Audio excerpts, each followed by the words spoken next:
The bus stop was silent, but her mind was not. A young maid sat alone on the cold bench, staring at nothing. Her uniform was still neat, but her eyes were empty, like someone had taken everything from her without even explaining why. A cleaning bucket sat beside her, half full, like her life. Behind her, traffic moved normally. People laughed, cars passed, life continued. But for her, everything had stopped. Just 3 hours ago, she still had a job. Now she had nothing, no explanation, no warning, no chance to defend herself. Just one sentence: "You are no longer needed." That was it. No reason, no guilt, no answers. She slowly lowered her head into her hand, trying not to cry in public. But the pain was heavier than pride. And that's when footsteps stopped behind her, slow, controlled, dangerous. A man in a dark suit stood behind her. He didn't say anything at first. He just looked at her, like he already knew her story, even before she spoke it. The maid didn't notice him at first, but the air around her changed.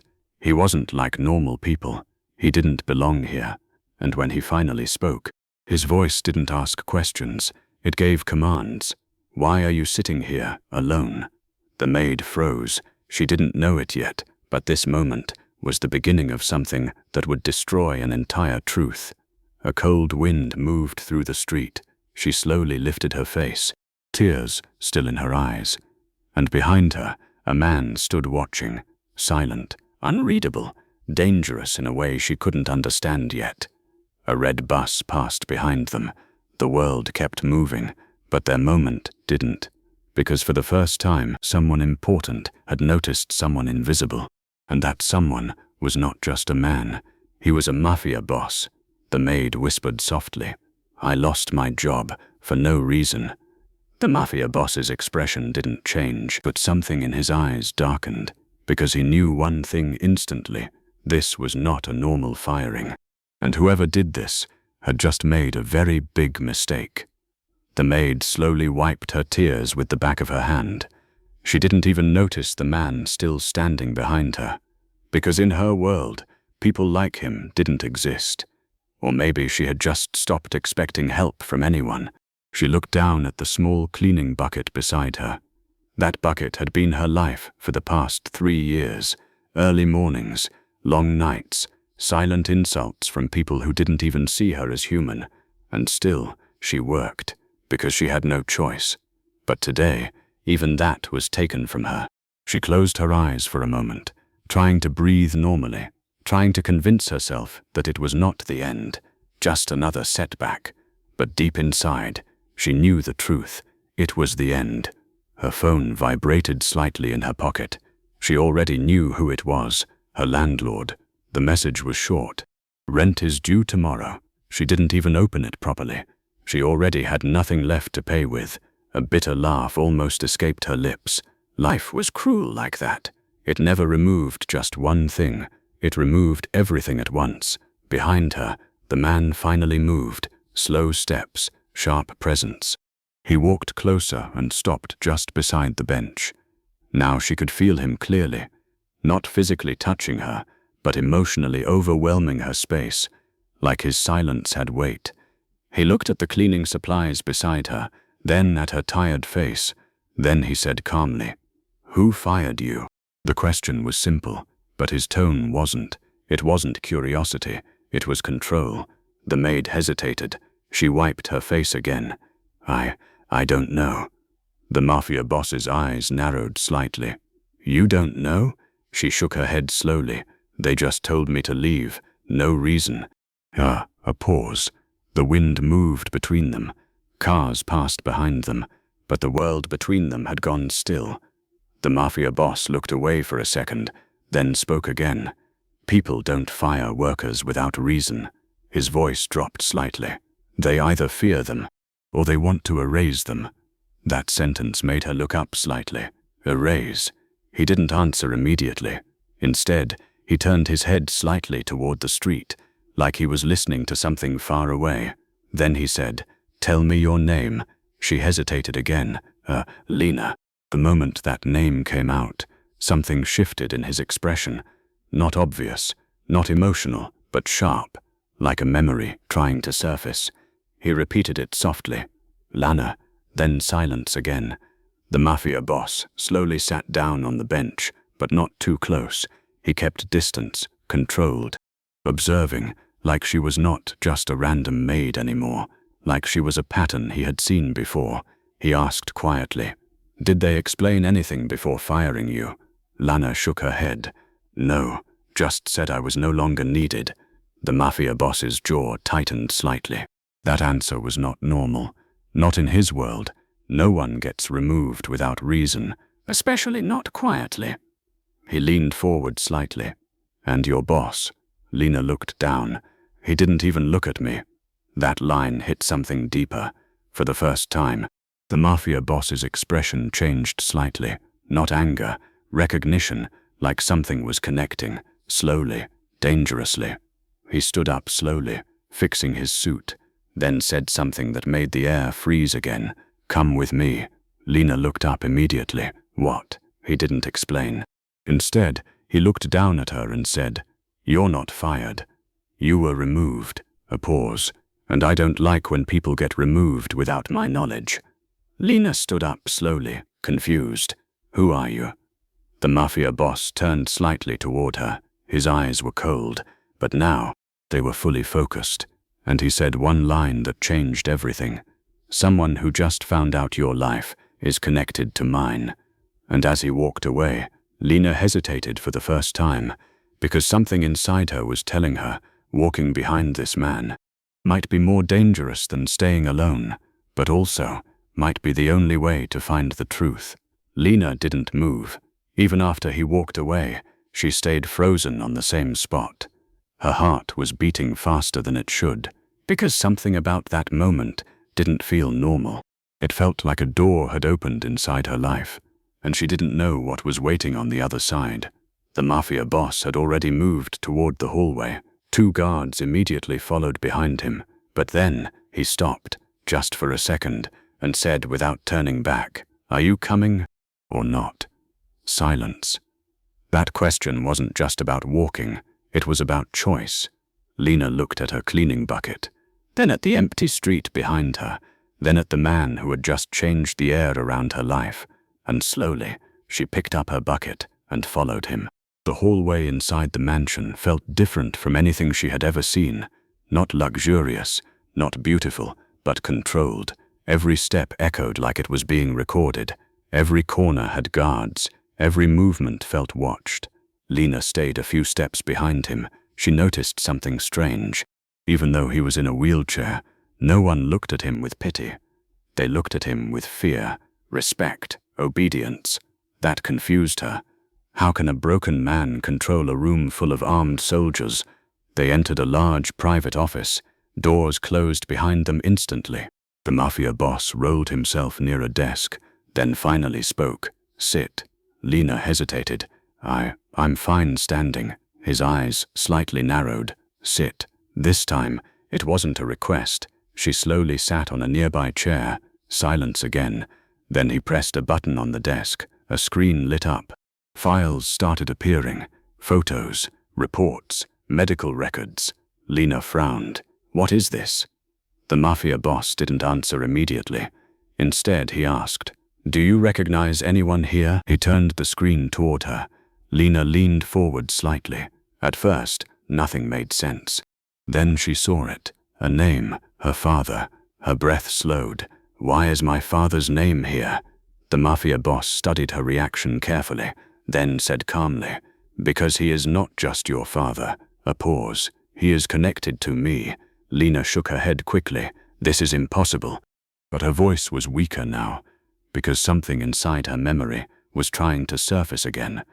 The Mafia boss continued, 10 years ago, I was attacked. My convoy was destroyed, and someone inside my system helped it happen." He tapped the screen. "And your father was one of the names linked to that operation." Lena stood up immediately.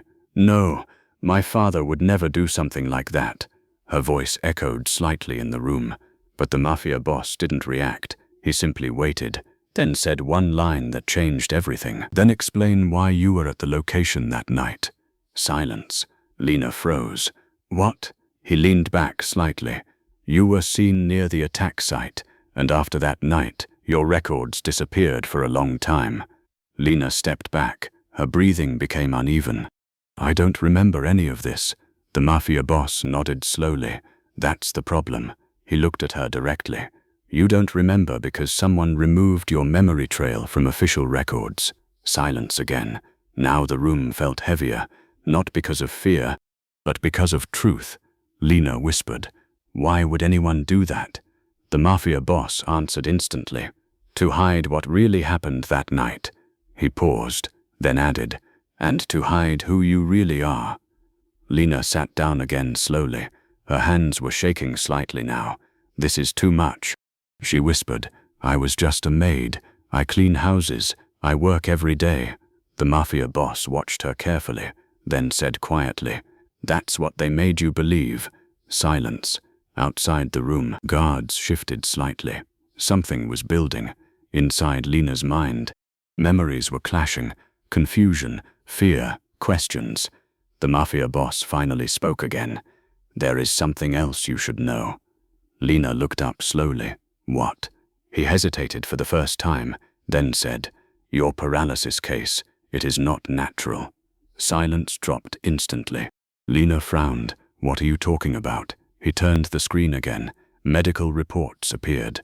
Strange data, unknown substances, experimental notes. He said, "The condition I have was caused intentionally." Lena's eyes widened slightly. "And the same people who did this to me, Reinach," he paused, "are connected to your family." Silence. This time it wasn't confusion anymore. It was shock. Lena couldn't even speak, because everything was connecting. Too fast, too dangerous. The Mafia boss looked at her one last time, then said softly, "You are not here by accident. You were placed here for a reason." And in that moment, Lena realized something terrifying. Her entire life was not random. It was planned. Lena sat completely still. The words were still echoing inside her mind. "You were placed here for a reason." Oh, she tried to reject it, tried to push it away. But the more she tried, the more it stayed, like a truth refusing to be ignored. Her fingers slowly tightened together. "I don't believe this," she whispered. But even she could hear it now. Her voice was weaker than before. The Mafia boss watched her carefully, not interrupting, not forcing, just observing, like he was waiting for something inside her to unlock on its own. Finally, he spoke. "You don't have to believe me." A pause.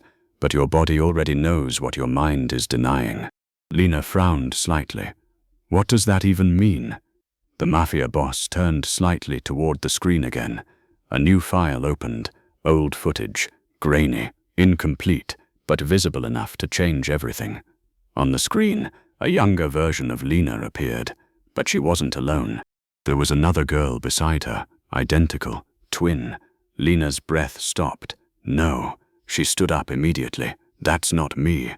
But her voice cracked, because deep down, something felt disturbingly familiar. The Mafia boss spoke calmly. "You were both there." Lena stepped closer to the screen, hands trembling.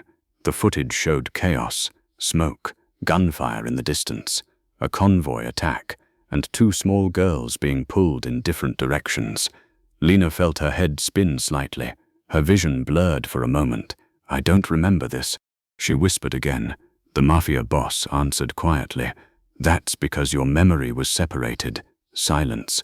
That sentence didn't make sense at first, but it felt heavy, dangerous, like it carried meaning she couldn't fully understand yet. Lena slowly turned back to him. "Rulum, what are you saying?" The Mafia boss leaned forward slightly. "Two twins. One was kept in the system, and one was removed completely." He paused.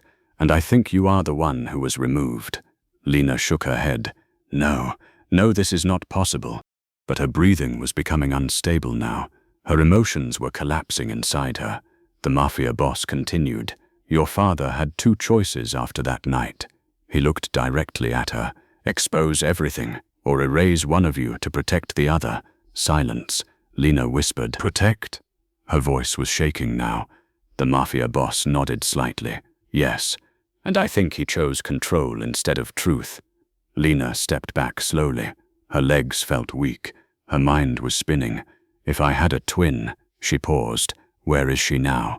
That question changed the room's energy instantly. The Mafia boss didn't answer immediately.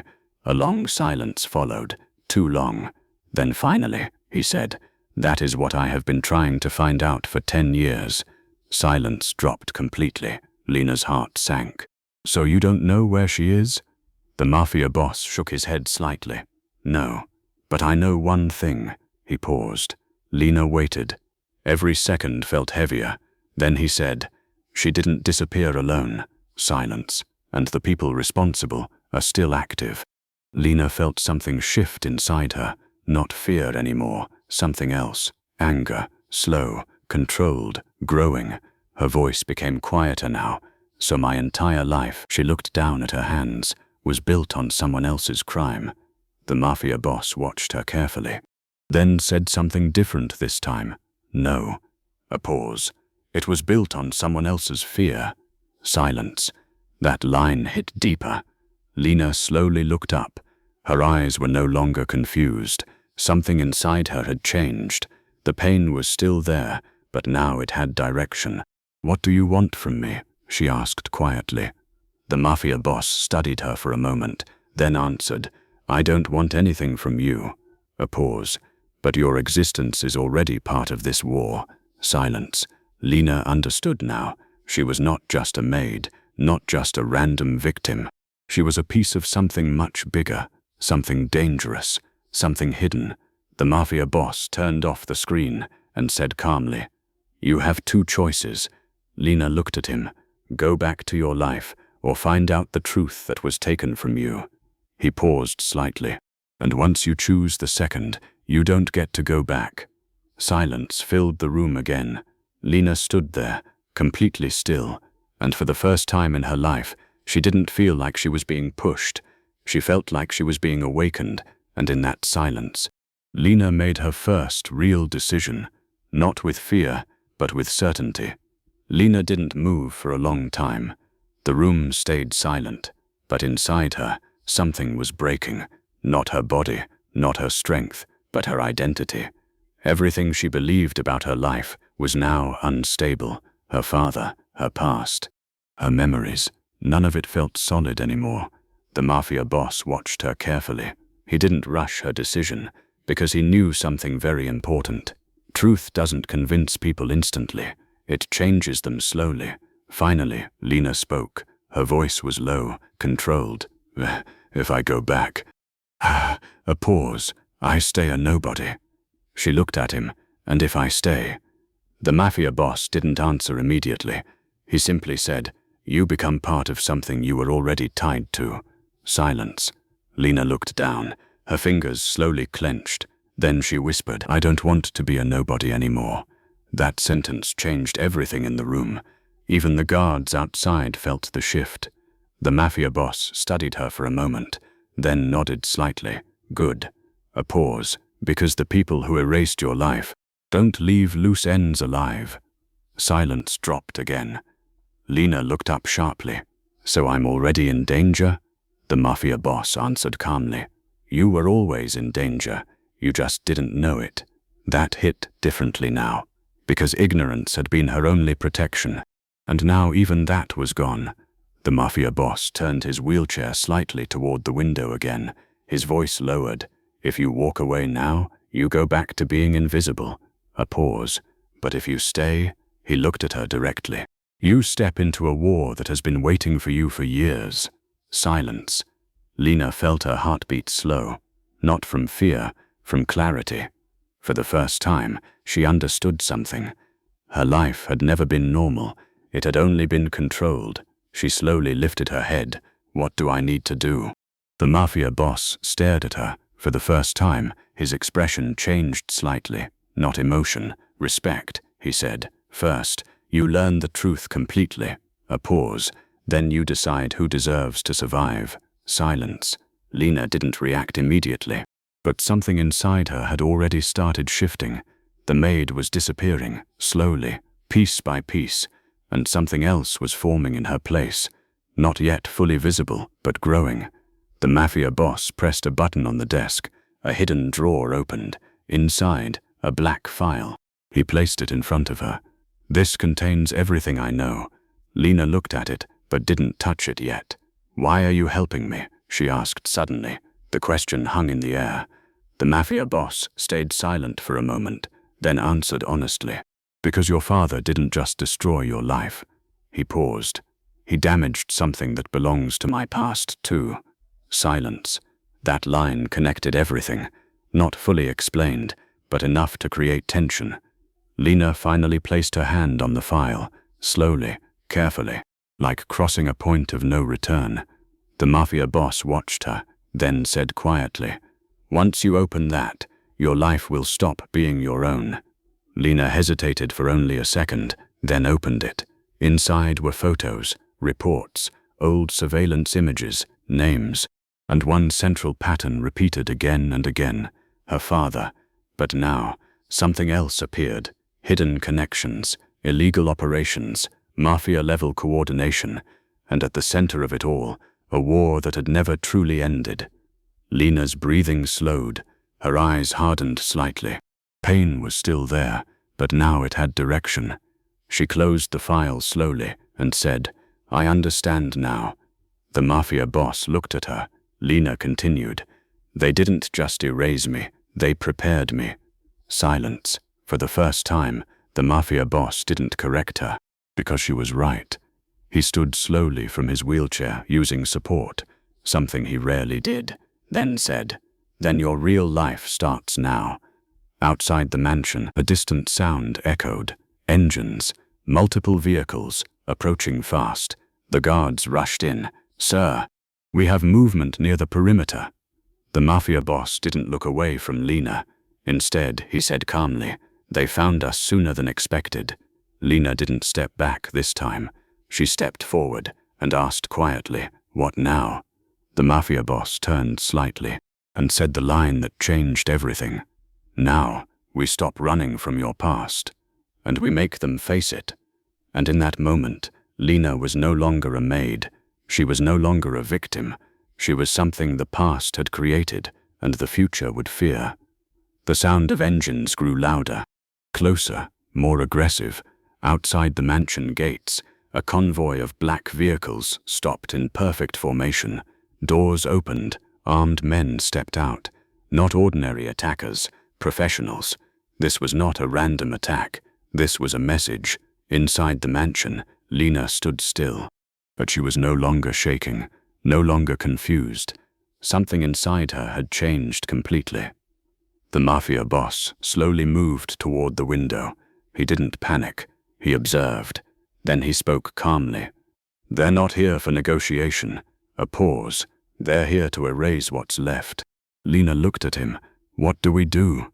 For the first time, the Mafia boss turned fully toward her and said, "Now you choose who you are."